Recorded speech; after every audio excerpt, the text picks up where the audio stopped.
வாக்காளர் பட்டியலில் பெயர் சேர்ப்பதற்கான கால அவகாசத்தை வரும் 30ஆம் தேதி வரை நீட்டித்து தேர்தல் ஆணையம் உத்தரவிட்டுள்ளது. பீகாரை தொடர்ந்து தமிழ்நாடு, புதுச்சேரி உள்ளிட்ட 12 மாநிலங்கள் மற்றும் யூனியன் பிரதேசங்களில் எஸ்ஐஆர் எனப்படும் வாக்காளர் பட்டியல் சிறப்பு தீவிர திருத்த பணிகள் தொடங்கி நிறைவடைந்தன.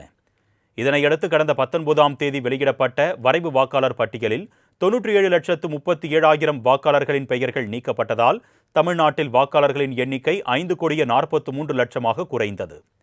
அதில் 66 லட்சம் பேர் இடம் மாறி சென்றவர்களாக காட்டப்பட்டிருந்தது.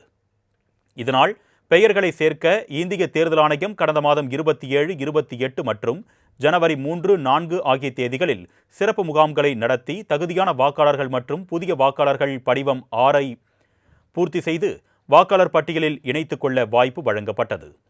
இதனிடையே வாக்காளர் பட்டியலில் இடம்பெற்றும் உரிய தகவல்களை அளிக்காத 12,43,000 வாக்காளர்களுக்கு நோட்டீஸ் அனுப்பி ஆவணங்கள் சரிபார்க்கும் பணிகள் நடைபெற்றன.